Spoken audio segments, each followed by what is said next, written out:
नमस्कार. टीच विथ छानवीमध्ये तुम्हा सर्वांचं मनापासून स्वागत. आजच्या व्हिडिओमध्ये आपण पाहणार आहोत वॉट हे काय आहे. तर वॉट हा एक प्रश्नार्थी शब्द आहे. या आधीच्या व्हिडिओमध्ये आपण इंग्रजीमध्ये प्रश्न कसा तयार करायचा आणि त्याची सुरुवात कशी होते ते पाहिलं. तर सुरुवात काही प्रश्नार्थी शब्दांनी होते. मग ते प्रश्नार्थी शब्द कोणते आहेत, जसं की वॉट, वेन, वेअर, वाय हे आपण पाहिलेलं आहे. पण या प्रश्नार्थी शब्दांपासून प्रश्नाची सुरुवात होते हे जरी आपल्याला समजलं असलं तरी त्या प्रश्नांची रचना कशी असावी हे आपण आता आजच्या व्हिडिओमध्ये पाहणार आहोत. तर सगळ्यात आधी आपण घेतलेलं आहे वॉट म्हणजे काय. वॉटचा अर्थ होतो काय.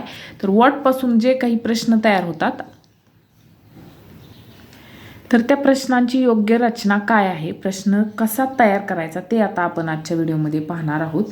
तर प्रश्नार्थी वाक्याची सर्वसाधारण रचना ही कशी असते.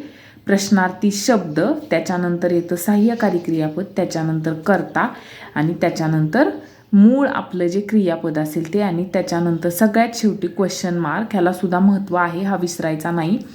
त्यानंतर अजून एक सूत्र दिलेलं आहे की प्रश्नार्थी शब्द प्लस नाम, पण नाम हे कंसात लिहिलेलं आहे, आणि इतर जी रचना लिहिलेली आहे सहाय्यकारी क्रियापद प्लस कर्ता प्लस क्रियापद आणि क्वेश्चन मार्क इतर राहिलेलं वाक्य लिहून. तर यामध्ये नाम याचा अर्थ काय होतो. तर नाम याचा अर्थ की एखाद्या प्रश्नार्थी शब्दासोबत कधी कधी एखादा नाम आलेलं असतं, जसं की कोणतं पुस्तक, कोणाचा मुलगा किंवा किती मुले, या पद्धतीची जी नामं आलेली असतात. तर ती नामं ज्यावेळी वाक्यात येतात त्यावेळी आपण ती प्रश्नार्थी शब्दाच्या नंतर वापरणार आहोत. प्रत्येक वेळी ही नामं वाक्यात असतीलच असं नाही, बऱ्याचदा ही नसतात, पण जर असतील तर त्याचा वापर आपण नेहमी प्रश्नार्थी शब्दाच्या नंतर करणार आहोत, हे तुम्ही लक्षात घ्यायचे. तर यासाठी हे एक दुसरं सूत्र मी तुम्हाला सांगितलं आहे. जनरली आपण प्रश्नार्थी वाक्याची रचना ही याच पद्धतीने करतो, प्रश्नार्थी शब्द, सहाय्यकारी क्रियापद, कर्ता आणि क्रियापद. पण जर बाय चान्स एखाद्या वाक्यात जर प्रश्नार्थी शब्दासोबत नाम आलं असेल, म्हणजे कोणतं पुस्तक, कोणाचा मुलगा किंवा किती मुलं, या पद्धतीची जर नामं आली असतील तर ते एकत्रच आपण घ्यायची आहेत. तर ही होती वॉट या शब्दापासून तयार होणाऱ्या प्रश्नांची रचना. आता आपण काही प्रश्न पाहूयात. व्हिडिओ सुरू करण्यापूर्वी तुम्हा सर्वांना अजून एक रिक्वेस्ट आहे की तुम्ही जर माझ्या चॅनलवर नवीन असाल किंवा माझ्या व्हिडिओ पाहत असाल परंतु चॅनलला अजून सबस्क्राईब केलं नसेल तर प्लीज चॅनलला सबस्क्राईब करा. व्हिडिओ शेवटपर्यंत पाहत राहा आणि व्हिडिओ जर तुम्हाला आवडली तर व्हिडिओला लाईक शेअर नक्की करा. प्रश्न आहे, तुला काय आवडतं. आता ज्या पद्धतीने आपण मागे पाहिलेलं आहे की आपण रचना कशी करणार आहोत प्रश्नार्थी वाक्याची. तर प्रश्नार्थी शब्द, त्यानंतर सहाय्यकारी क्रियापद, नंतर कर्ता आणि नंतर मूळ क्रियापद आणि शेवटी क्वेश्चन मार्क. तर त्याच पद्धतीने आपण आता हे सोडवून पाहूयात. तुला काय आवडतं. तुला काय यासाठी आपण वापरणार आहोत वॉट.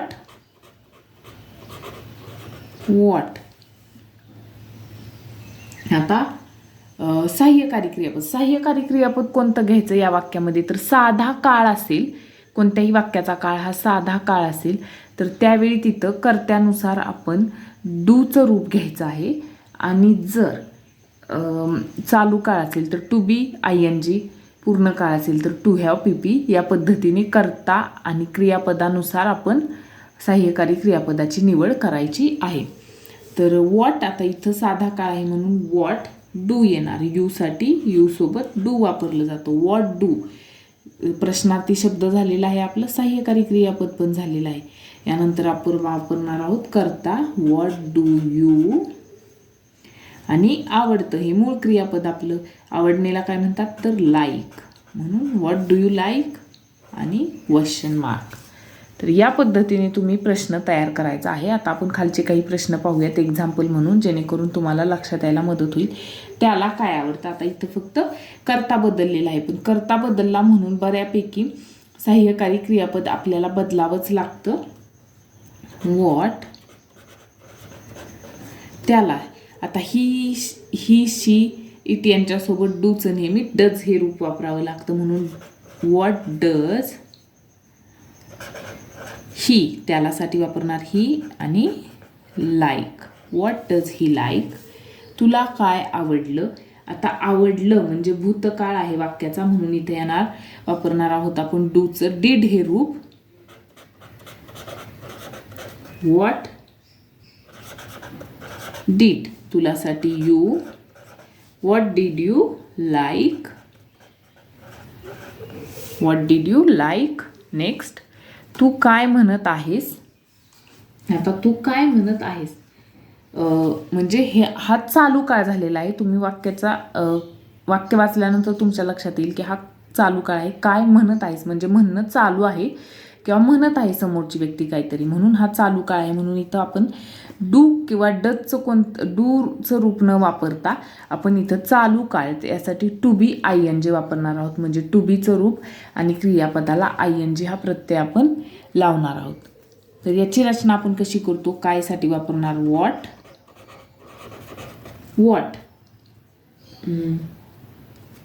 आता तू म्हणजे इंग्लिशमध्ये झालं यू सोबत आपण टू बीचं रूप वापरतो आर, म्हणून व्हॉट आर.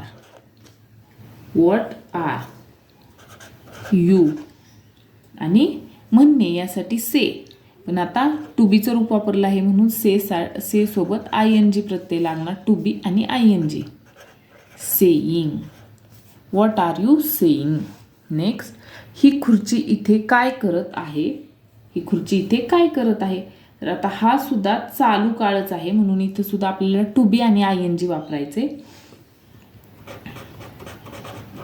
प्रश्नाची सुरुवात प्रश्नात काय आले आहे म्हणून प्रश्नाची सुरुवात होणार आहे नेहमीप्रमाणे व्हॉटने. What is. ही खुर्ची ही खुर्ची एक खुर्ची आहे म्हणून आपण इज वापरलेला आहे. What is this chair. आता इथं दिस चेअर का वापरलं, कारण ही खुर्ची आपला करता ही खुर्ची हेच आहे, म्हणून व्हॉट इज दिस चेअर. करणे यासाठी काय क्रियापद आहे डू, पण आता टू बीचं रूप आणि ING म्हणून डुईंग होणार याचं. What is this chair doing. इथे हिअर राहिलेला जो वाक्यातला पार्ट आहे तो इथं वापरायचा आहे हिअर आणि क्वेश्चन मार्क. नेक्स्ट, तू काय सुचवत आहेस. आता हे सुद्धा चालू काळ आहे म्हणून कायसाठी वापरणार आहोत आपण व्हॉट. प्रश्न बनवण्यासाठी व्हॉट. तू म्हणजे यू साठी यू सोबत नेहमी आर वापरतो. यू. What are you. प्रश्नार्थी शब्द, सहाय्यकारी क्रियापद, करता आणि यानंतर आपलं नेहमीचं क्रियापद सुचवणे. सुचवणे यासाठी क्रियापद आहे सजेस्ट. सजेस्ट. पण चालू काळ आहे, टू बीचं रूप आलेलं आहे म्हणून टू बीच्या रूपासोबत नेहमी ING प्रत्यय लागतो, म्हणून सजेस्टिंग. ING प्रत्यय लावला. Question mark. What are you suggesting. तू काय सुचवत आहेस. या शब्दाचा अर्थ काय होतो. पुन्हा येणार व्हॉट. या शब्दाचा अर्थ काय होतो. साधा काळ आहे वाक्याचा म्हणून डूचं रूप वापरायचं आहे. आपण घेतलं does. What does this word.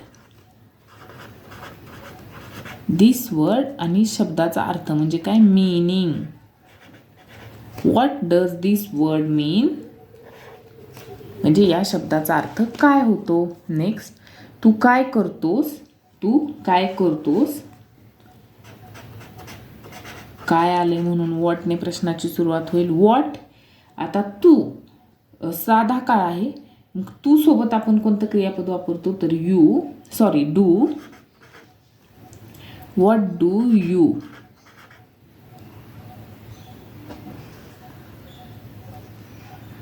त्यानंतर करण्यासाठी सुद्धा सहाय्यकारी क्रियापद करणे यासाठी वापरतो डू, म्हणून what do you do. What do you do. Next, तो काय करतो. व्हॉट. आता तो साठी वापरायचा आहे डूचं रूप आपल्याला. तो सोबत डूचं रूप येतं डज. What does he. आणि करणे यासाठी सहाय्यकारी क्रियापद पुन्हा एकदा डू. तर या वाक्यांमध्ये आपण डू क्रियापद म्हणून का वापरलं तर करणे या शब्दाचा करणे यासाठी आपण इंग्रजीमध्ये डू हा शब्द वापरतो, म्हणून इथं 2 वेळा दोन्ही वाक्यांमध्ये डज किंवा डू आलेला आहे. तर इथलं डज हे सहाय्यकारी क्रियापद म्हणून आलेलं आहे आणि इथलं जे डू आहे ते मूळ क्रियापद म्हणून वाक्यात आलेलं आहे, हे लक्षात घ्यायचं आहे. नेक्स्ट, तू काय शोधत आहेस?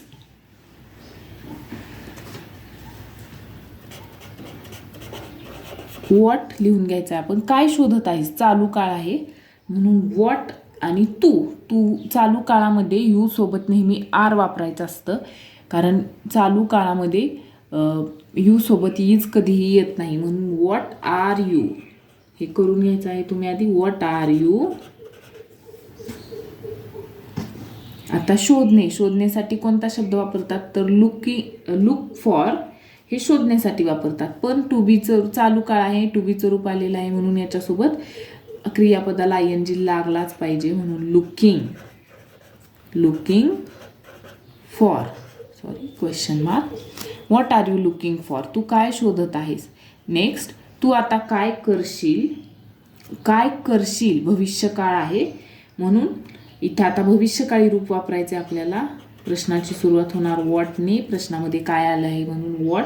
त्यानंतर सहाय्यकारी क्रियापद वापरणार आहोत आपण विल. What will you. इथपर्यंतची आपली रचना झालेली आहे. प्रश्नार्थी शब्द, सहाय्यकारी क्रियापद, करता. त्यानंतर आता करणे, पुन्हा एकदा आलेले आहे क्रियापद करणे. आता काय करशील करणे.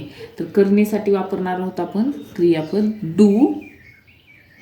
आणि आता शब्द राहिलेला आहे आपला शिल्लक, तो आता इथं लिहून घ्यायचा आहे नाव question mark. What will you do नाव. त्याने तुला काय सांगितलं.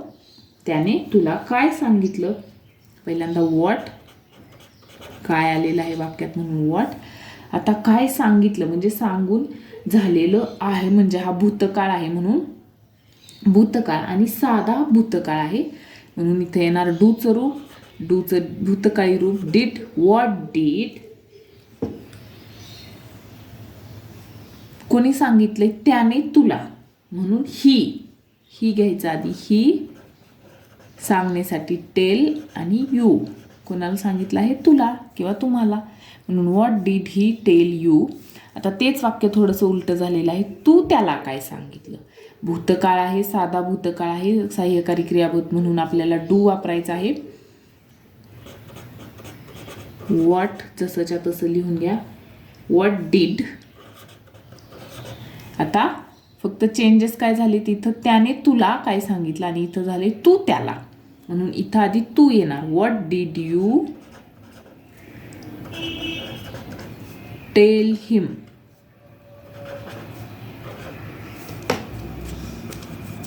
या पद्धतीने वाक्य तयार झालं. नेक्स्ट, त्याने नेमकं काय म्हटलं.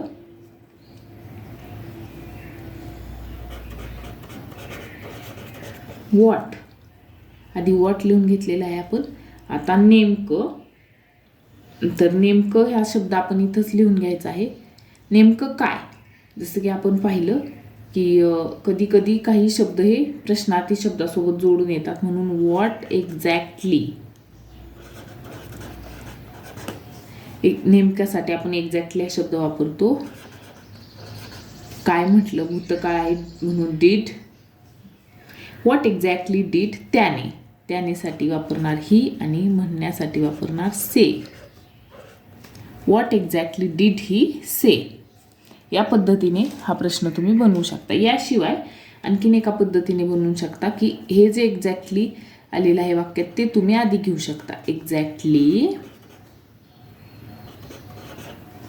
आणि इतर वाक्याची रचना आपल्या रेग्युलर ठरलेल्या पद्धतीप्रमाणे करू शकता. एक्झॅक्टली व्हॉट डिड ही से. तर या पद्धतीने व्हॉटचा वापर करून तुम्ही कसे वेगवेगळे प्रश्न तयार करू शकता ते तुम्हाला आजच्या व्हिडिओमध्ये मी सांगितलं. तुम्हाला जर हा व्हिडिओ आवडला असेल तर व्हिडिओला लाईक करा, शेअर करा आणि चॅनलला सबस्क्राईब नक्की करा. धन्यवाद.